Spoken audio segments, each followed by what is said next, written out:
Pada saat siswa berdiskusi tentang banyaknya rusuk pada kubus, kerucut, dan tabung, siswa banyak yang berbeda pendapat tentang banyaknya rusuk tabung dan kerucut.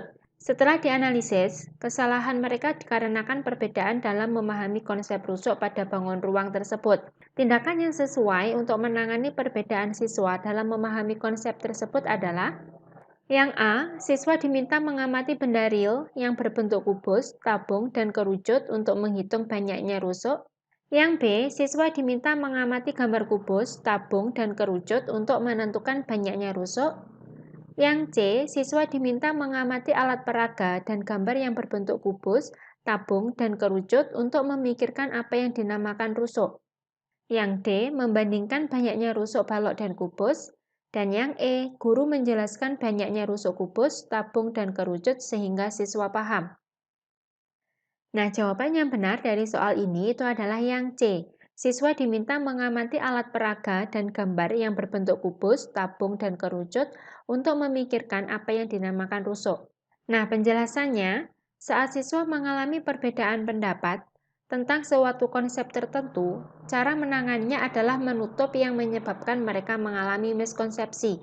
Pengertian rusuk bagi siswa adalah garis yang membatasi dua buah bidang, sehingga ketika melihat kerucut maka garisnya ada dua. Untuk itu yang benar tindakannya adalah yang C.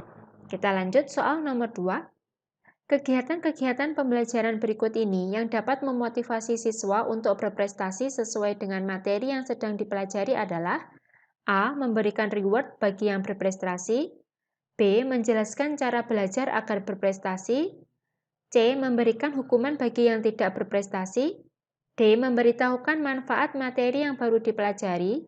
Atau yang E. Menjelaskan materi dan memberi contoh-contoh soal yang banyak. Jawaban yang benar pada soal ini adalah yang D, memberitahukan manfaat materi yang baru dipelajari. Nah, salah satu faktor intrinsik yang menyebabkan siswa termotivasi mempelajari suatu materi adalah siswa tersebut merasakan pembelajaran tersebut bermakna. Salah satu kegiatan pembelajaran yang bermakna adalah yang D, yaitu dengan memberitahukan manfaat materi yang baru dipelajari, sehingga nanti siswa dapat mengaplikasikannya dalam kehidupan sehari-hari. Kita lanjut soal nomor 3. Diketahui indikator menyelesaikan masalah yang terkait dengan relasi antar himpunan. Soal yang cocok untuk mengukur ketercapaian indikator tersebut adalah: yang A, diketahui A adalah himpunan bilangan asli yang kurang dari 10. Himpunan B adalah himpunan bilangan prima yang kurang dari 15. Tentukan A irisan B. Yang B, suatu kelas terdiri dari 16 siswa putri dan 10 siswa putra. Jika diketahui 20 siswa senang bermain bola voli dan 6 siswa senang berenang, 5 orang siswa senang bermain voli dan berenang. Berapa banyaknya siswa yang tidak senang bermain voli maupun berenang? Yang C, diketahui A adalah himpunan bilangan real yang lebih dari 1 dan kurang dari 10. Himpunan B adalah himpunan 4 bilangan prima pertama. Tentukan A gabungan B. Yang D, suatu kelas terdiri dari 16 siswa putri dan 10 siswa putra. Jika diketahui 10 siswa senang bermain bola voli dan 15 siswa senang berenang, 5 orang siswa tidak senang bermain voli dan berenang.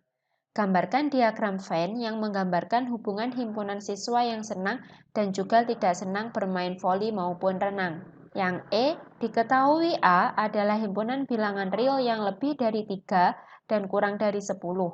Tentukan banyaknya anggota A. Nah, dari soal ini, jawaban yang benar itu adalah yang D. Relasi antar himpunan menggambarkan posisi dua himpunan itu sama, saling asing, berpotongan, atau yang satu merupakan bagian dari yang lain. Nah, jawaban selain D itu menanyakan kardinalitas himpunan atau hasil operasi antar himpunan. Jadi, jawaban yang paling benar itu adalah yang D. Kita lanjut soal nomor 4. Dari soal-soal di bawah ini, manakah yang merupakan soal yang bermakna untuk mengukur penerapan konsep persegi panjang? A. Mengapa persegi panjang adalah sebuah jajar genjang? B. Apakah persegi panjang adalah persegi? C. Dari contoh-contoh bangun datar berikut, manakah yang merupakan persegi panjang? Berikan alasan secukupnya. D. Hitunglah keliling persegi panjang dengan panjang adalah 8 cm dan lebarnya 5 cm. Yang E, Apakah persegi panjang semua sudutnya 90 derajat? Berikan alasan secukupnya. Jawaban yang benar dari soal ini adalah yang C. Dari contoh-contoh bangun datar berikut, manakah yang merupakan persegi panjang? Berikan alasan secukupnya. Nah, penjelasannya, seseorang dikatakan memahami suatu konsep apabila dapat menentukan mana contoh dan mana yang bukan contoh dari konsep tersebut. Jawaban yang benar adalah yang C, yaitu dari contoh-contoh bangun datar yang disebutkan, diminta untuk menemukan mana yang merupakan persegi panjang beserta alasannya. Nah, kita lanjut soal nomor 5.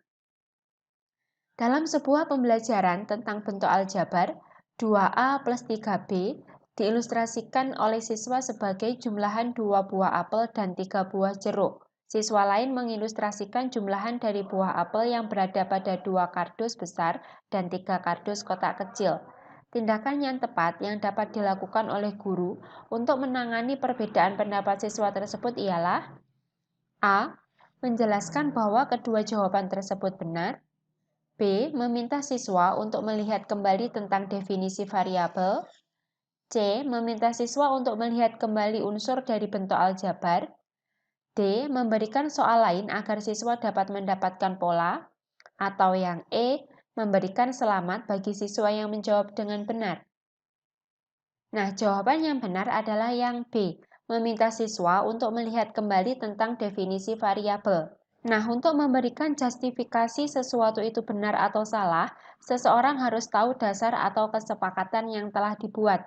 Terkait dengan permasalahan tersebut, perlu diminta untuk melihat kembali apa definisi variabel. Maka jawaban yang benar adalah yang B. Kita lanjut soal nomor 6.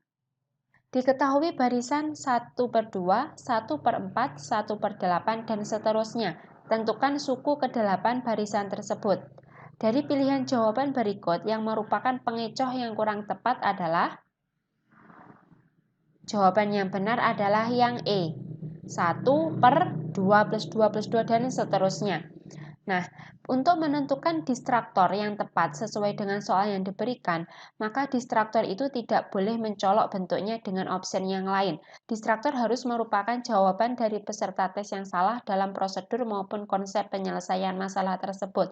Nah, jawaban yang E itu terlalu mencolok perbedaannya. Jadi, yang E ini adalah pengecoh yang kurang tepat. Kita lanjut soal nomor 7. Diketahui bahwa pada suatu segitiga siku-siku, kuadrat sisi miring sama dengan jumlah kuadrat sisi yang lain dalam segitiga tersebut. Soal yang paling cocok untuk mengukur penguasaan konsep tersebut adalah A. Sebutkan 3 bilangan yang merupakan triple Pitagoras. B. Suatu segitiga ABC mempunyai sisi 12, 13, dan 15. Apakah segitiga tersebut merupakan segitiga siku-siku? C. Suatu segitiga ABC mempunyai sisi A sama dengan 2 cm, B 3 cm, dan C 25 cm. Apakah C merupakan sisi miring segitiga tersebut? D. Sebutkan rumus Pitagoras. Dan yang E. Tuliskan teorema Pitagoras. Nah, jawaban yang benar adalah yang C. Suatu segitiga ABC mempunyai sisi A 2 cm, B 3 cm, dan C 25 cm. Apakah C merupakan sisi miring segitiga tersebut? Nah, penjelasannya, pemahaman siswa tentang kalimat kuadrat sisi miring sama dengan jumlah kuadrat sisi yang lain dalam sebuah segitiga bisa juga terjadi bukan kuadrat dari A ditambah kuadrat dari B sama dengan C kuadrat dari C. Akan tetapi kuadrat dari A ditambah B sama dengan kuadrat dari C. Maka soal C cocok untuk mengukur penguasaan konsep teorema Pitagoras. Kita lanjut soal nomor 8. Pada saat siswa diberi soal tentang masalah kombinasi, siswa banyak yang salah dalam menjawab soal tersebut. Setelah dianalisis, kesalahan mereka dikarenakan salah dalam menerapkan rumus dan menganggap permasalahan yang diberikan adalah masalah permutasi. Tindakan yang sesuai untuk menangani kesalahan siswa dalam menjawab soal-soal tersebut adalah A. Memperbanyak contoh-contoh soal yang menggunakan rumus kombinasi. B. Memberikan latihan masalah-masalah kontekstual tentang permutasi. C. Memberikan latihan masalah-masalah kontekstual yang dapat membedakan antara permutasi dan kombinasi. Yang D. Membandingkan rumus permutasi dan kombinasi.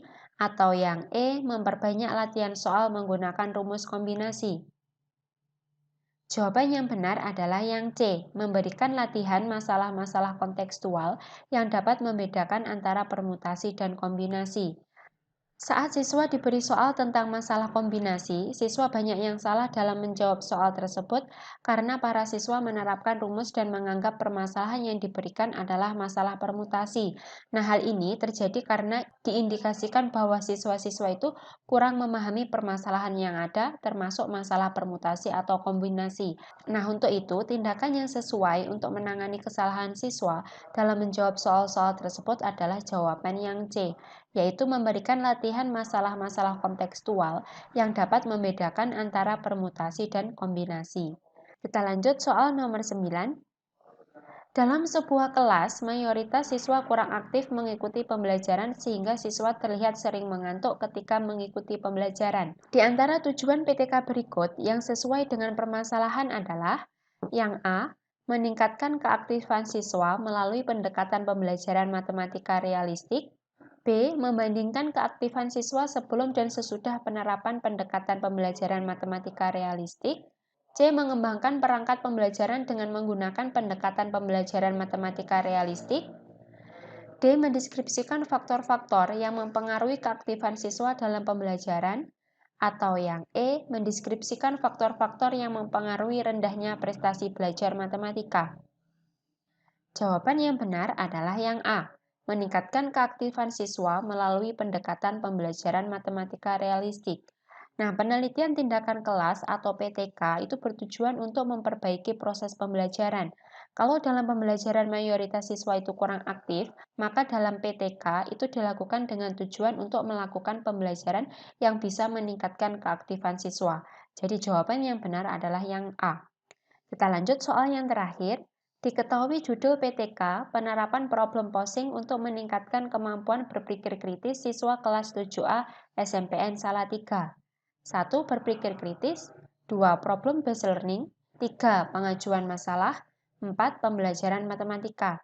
Dari poin-poin materi tersebut yang harus dibahas dalam kajian pustaka adalah yang A, 1 dan 2, B, 3 dan 4, C, 1, 2, dan 3, D, 1 dan 3, atau yang E, semua jawaban benar.